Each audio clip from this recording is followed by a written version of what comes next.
On April 27, I was wrapping up a trip to Seoul and about to depart for the airport. Surprisingly, my vehicle got caught behind the motorcade of South Korean President Moon Jae-in, who was making his way to the first inter-Korean summit in 11 years with young dictator Kim Jong Un at the truce village in Panmunjom in the demilitarized zone, DMZ. Eventually we separated, but not before I saw the meticulous attention Moon paid to arranging stops along the way to the summit to court South Korean public opinion. Mingling with veterans groups, separated family members and other interest groups, Moon's stops provided plenty of footage that prepared the way for a landslide victory in June's local elections. He portrayed himself as a peacemaker and unifier who can manage the threat from the north. At the summit, the two leaders provided plenty of video access to their various settings.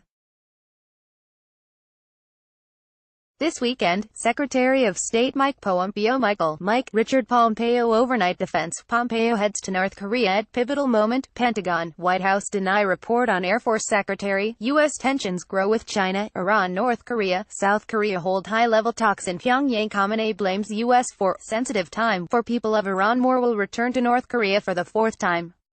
His previous visit got bad reviews from the North's state-controlled media, and a follow-up planned visit did not materialize in August because President Trump, Donald John Trump lawyer, Ford, found Trump mocking her testimony very hurtful. McConnell-Kavanaugh fight a wake-up call ahead of November election. Kagan warns that Supreme Court may not have a swing vote anymore. Moore canceled it, citing insufficient progress on denuclearizing the Korean Peninsula. Now that the trip is rescheduled just a little over a month later, something must have happened to make Trump see it as worthwhile.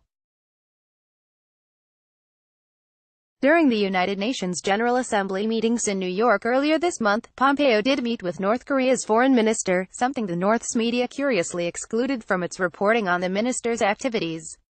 Yet by the weekend, Trump told the rally he and the North Korean leader Kim fell in love. The State Department then announced Pompeo's travel to the region this weekend. Unconfirmed reports circulated of another Trump-Kim summit in the near future, and the Pompeo trip may be working to make that happen. The first Trump-Kim summit in Singapore in June produced conflicting accounts of what was said and agreed. Trump took credit for reducing tensions and is said to have promised an end to the state of hostilities with the North.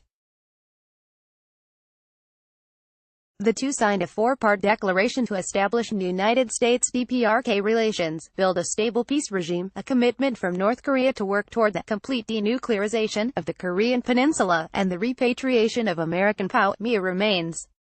But critics found it lacked concrete moves to denuclearization, the ultimate goal of the summitry. Has Pompeo now made a breakthrough with the North that he can use to anchor the next Trump-Kim summit? That seems likely. Will the first steps be taken toward declaring, verifying and removing the North's nuclear weapons and the missiles to deliver them? That now seems unlikely. Since the change of leaders in Seoul last year, there has been a gap in the approaches of allies South Korea and the United States in how to deal with the North. The United States has asked at the outset for a declaration of all nuclear-related facilities and sites and access to them, which the North will not give. President Moon has instead been placing an emphasis on confidence-building measures first, to be followed only later by the more difficult steps of denuclearization and verification.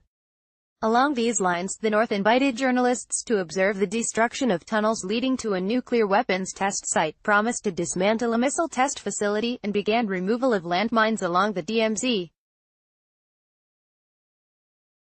None of this has diminished the menace of the North's nuclear weapons, but it has shifted the tenor of government statements away from conflict and towards peacemaking. Trump talked of fire and fury last year, but today claims to be in love with the North's leader.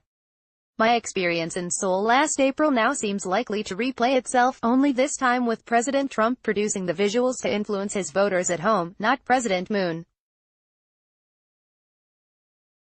We should not be surprised to see Air Force One descend on Pyongyang, followed by a declaration of the end of the Korean War in exchange for a promise to dismantle the nuclear-related facilities in Yongbyon, as suggested this week by South Korean Foreign Minister Kang Kyung-hwa. Declaring the Korean War over is a low-cost gesture from the United States. Dismantling the Yongbyon facility is not nothing, yet does not address the nuclear weapons the North has assembled and stored elsewhere. But this is likely to be good enough to perpetuate the impression that progress is being made on the Korean peninsula before the American midterm elections. Douglas Paul is Vice President for Studies at the Carnegie Endowment for International Peace. He was previously Vice Chairman of J.P. Morgan Chase International and is a former director of the American Institute in Taiwan. He served as a senior staff member of the National Security Council under Presidents Ronald Reagan and George H. W. Bush between 1986 and 1993.